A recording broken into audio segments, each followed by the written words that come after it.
Hey everyone, welcome to This Explainer. Today, we're diving into something we interact with literally every single day without really thinking about it: the evolution of the market. We're going to trace this incredibly fascinating journey of how our fundamental understanding of commerce completely transformed, moving from dusty, physical locations all the way to the slick digital environments we use today. So let's just jump right in and ask, what exactly is a market? I mean, if I asked you to close your eyes and picture a market right now, chances are you're instantly visualizing a literal physical place, right?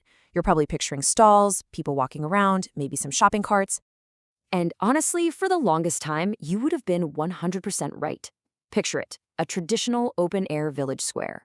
You've got merchants shouting over each other, buyers inspecting goods, and people physically handing over copper and silver coins for bags of spices. Under this traditional view, a market was, first and foremost, just a physical place.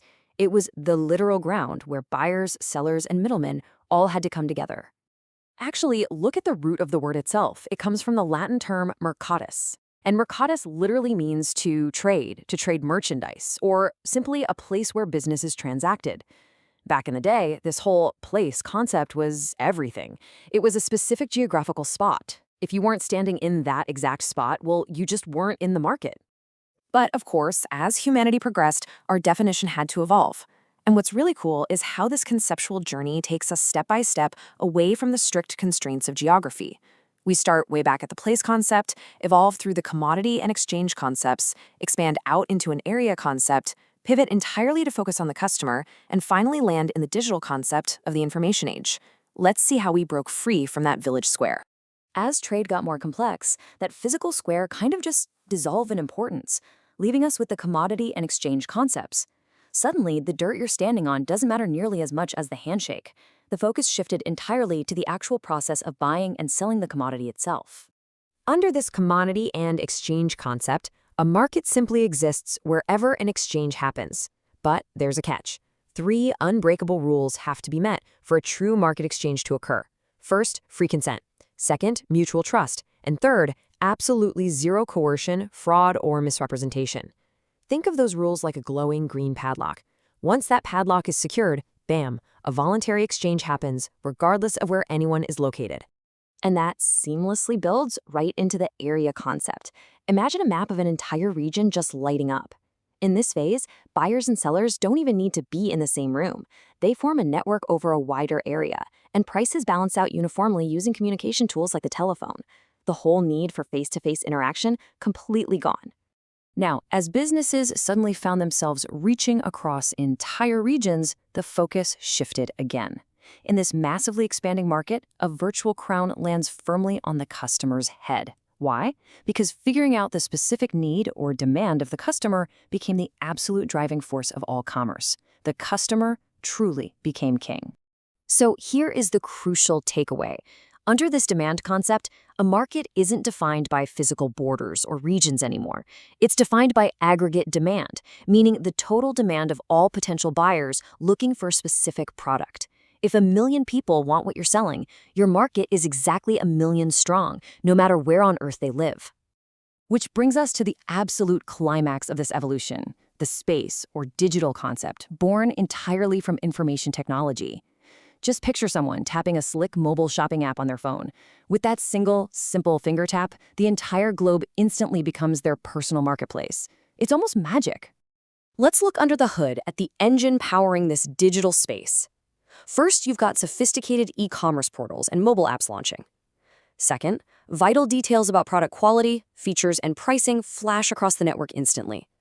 And third, buying and selling is executed directly, easily, and incredibly conveniently between the buyer and seller. This brilliantly captures our core shift. To quote the source material directly, "In the age of information technology, the term market has wider meaning than just a place. It is completely broken free from physical reality. It's a dynamic, borderless conceptual ecosystem now."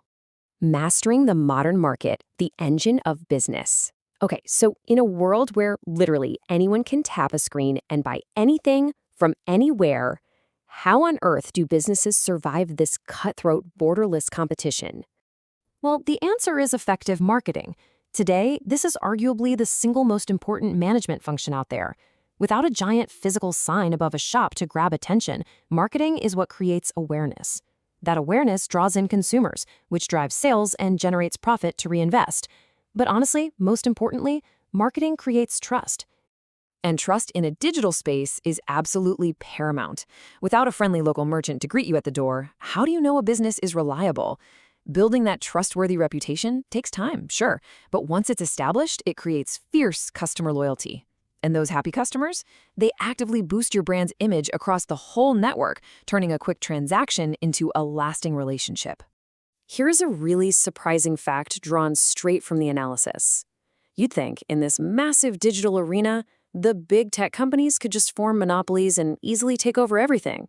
But actually, because consumers have so much access to information and choices, creating a true monopoly is harder than ever. That is why sound marketing strategies are your ultimate survival tool. Marketing provides the competitive edge to stand out and motivate consumers to choose you over the noise. So, to wrap up this explainer, we've watched the market totally transform. We went from a dusty village square with merchants shouting at each other to a quiet, instant, and completely borderless digital space accessed by a simple tap on a screen. So I'll leave you with this final thought. When the market is literally at your fingertips, what's stopping your business from reaching the world? The only limit to your reach is your imagination. Thanks so much for joining me today to explore this. Keep learning, and I'll catch you in the next one.